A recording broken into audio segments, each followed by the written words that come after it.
was working at a middle school as a night shift custodian. I cleaned a long U-shaped wing full of classrooms every weeknight.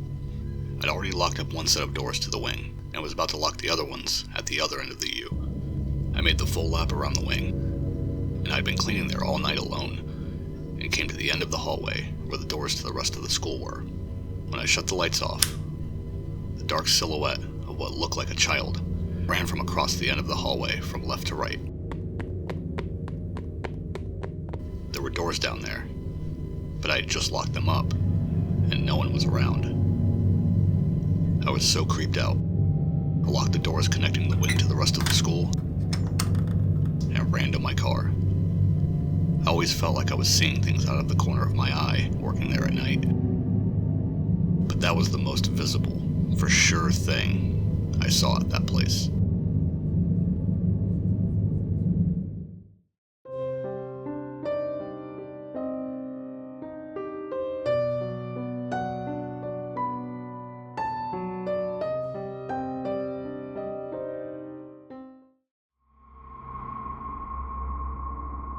I work as a transporter in a hospital.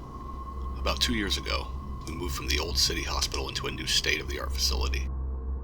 The old hospital was built in the 1930s, and it was showing its age, and at night was just plain creepy. Each floor had an east and west wing.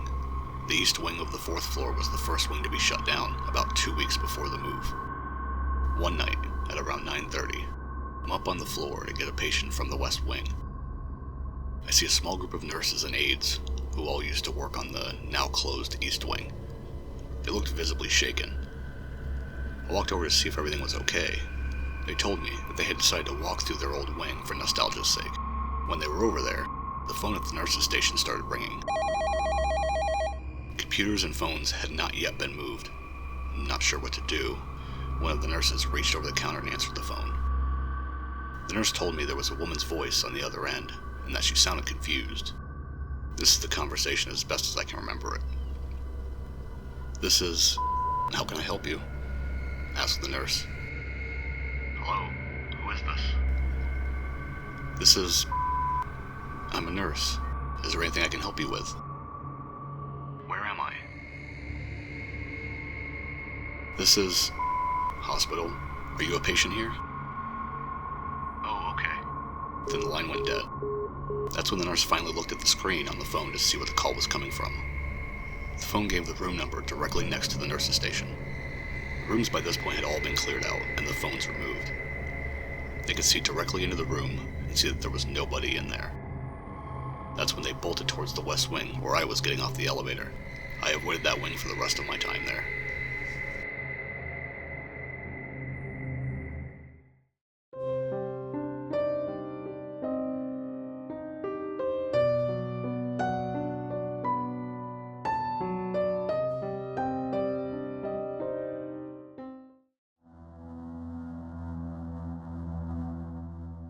I work third shift security at a brewery.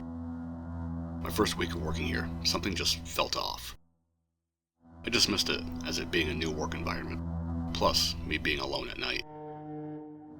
There are two main buildings on the same property, the brewery and the bar, about 200 feet away. The third shift guards hang out in the bar at night, since it has a good overlook of the facility. The lights automatically turn off and come on with motion.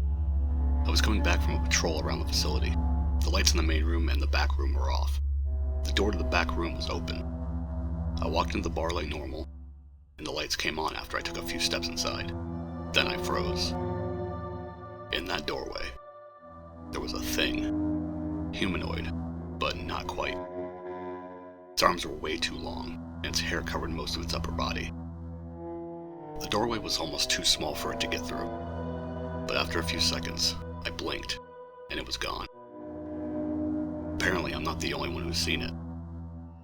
After asking around a bit, a few of the day shift guys seemed to know what I was talking about, but most refused to talk about him. Over the next few weeks, I had a few more run-ins with him, but only in the bar. I thought he couldn't leave it. One of the main public areas inside the brewery has a set of two doors, the outside and inside doors, kind of like an airlock. When you scan your access card after hours, Doors automatically open, then close after about 30 seconds. The outside door has a tendency to get stuck though. So I stood in the airlock space, looking outside, waiting for the door to close. The inside door closed first behind me, then the outside door closed.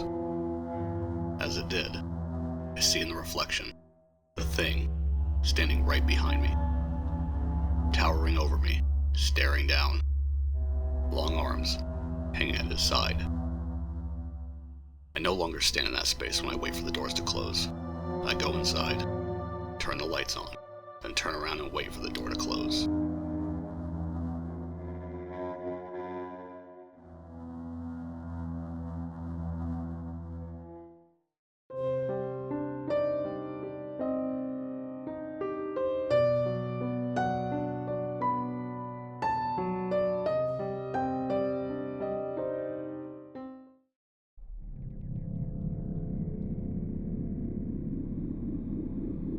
I transferred to one of the college district's suburban campuses to keep a stable shift. The original campus had gone to rotating shifts, and I was a single father at the time, so I needed stability. So I was working overnights. This new campus is a beautiful place. It has two halves, East Campus and West Campus, with a waterway in the middle, with the halves connected by two sky bridges, one on the north end, one on the south end. From the North Sky Bridge, you can see the pond where the waterway drains to. Students and non-student citizens study and picnic there. There is even a mini waterfall there. We'll stand atop the stonework above it and take pictures. Well, one of the professors had a son who committed suicide. Not on campus, of course. The son, who was also a former student from years back, long before I joined the campus police, was cremated, and the father supposedly dumped his ashes into the pond. Of course, rumors started about weird things happening at the pond after that. I consider myself non-superstitious, but a few times got the willies crossing the North Sky Bridge at night. One night, a few weeks after I transferred in, and never having heard the story of the professor and the ashes, as I was turning the corner from the hallway leading to the bridge entrance, I could have sworn I saw someone standing on the bridge looking down at the water. I remember the camouflage jacket and the blonde hair, but that's about it. I walked down the steps from the hallway onto the little platform that leads to the steps up to the North Bridge and lost sight of whatever it was. No more than 2 seconds later, I was on the bridge and no one was there. No one can cross the 120 feet to the other side of the bridge in that amount of time. The bridge is enclosed by glass, so whoever it was couldn't have jumped off either. And no one passed me going the other way. The bridge lights were on, and I tell you, I swear I saw someone there when I turned that corner. Maybe, probably, it was all in my mind, but somehow it just doesn't feel that way. I put it out of my mind, but weeks later I had to visit the professor to take a report because someone, found out later it was an ex-girlfriend, had slashed his tires. I had never been in the professor's office before and only knew him in passing. On his wall was a picture of a blonde-headed young man wearing a camo jacket. It was a picture of the son who had killed himself, taken about a week before the suicide. I asked the professor about the picture, and he said that he brought it from home yesterday, weeks after my bridge event, to remind him of his son, and that he'd never headed on campus ever prior to that. Suffice it to say, I was completely freaked out for a long time over that.